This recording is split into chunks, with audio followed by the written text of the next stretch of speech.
ইরানে যৌথভাবে আগ্রাসন চালাচ্ছে ইসরায়েল ও তাদের সহযোগী যুক্তরাষ্ট্র।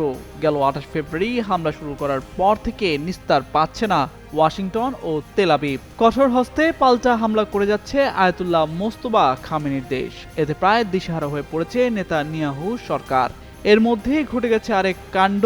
ইরানের মিসাইল দেখে ইসরায়েলি প্রেসিডেন্ট আইজ্যাক হারজোগের দৌড়ে পালানোর দৃশ্য সম্বলিত একটি ভিডিও রীতিমতো ভাইরাল হয়েছে সামাজিক যোগাযোগ মাধ্যমে।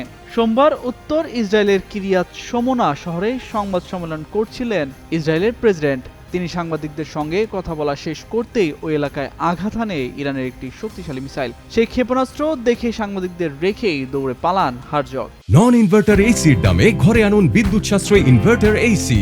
এখন 1.5 ton my one inverter AC মাত্র 48,900 টাকা পাওয়া যাচ্ছে মিনিস্টার শোরুমে। দ্রুত তাকে নিরাপদ আশ্রয়ে নিয়ে যায় তার সঙ্গে থাকা নিরাপত্তা কর্মীরা। এর আগে সংবাদ সম্মেলনে হারজগ বলেন, ইসরায়েল গত বছরের যুদ্ধবিরতিতে ফিরে যেতে পারে না এবং তাদের অবশ্যই লেবাননের ভেতরে কৌশলগত গভীরতা নিশ্চিত করতে হবে। ইরানের মিসাইলের আঘাতে ইসরায়েলি প্রধানমন্ত্রী বেনিয়ামিন নেতানিয়াহুর মৃত্যুর গুঞ্জন ছড়িয়ে পড়ার পর তাকে প্রকাশ্যে দেখা যায় না।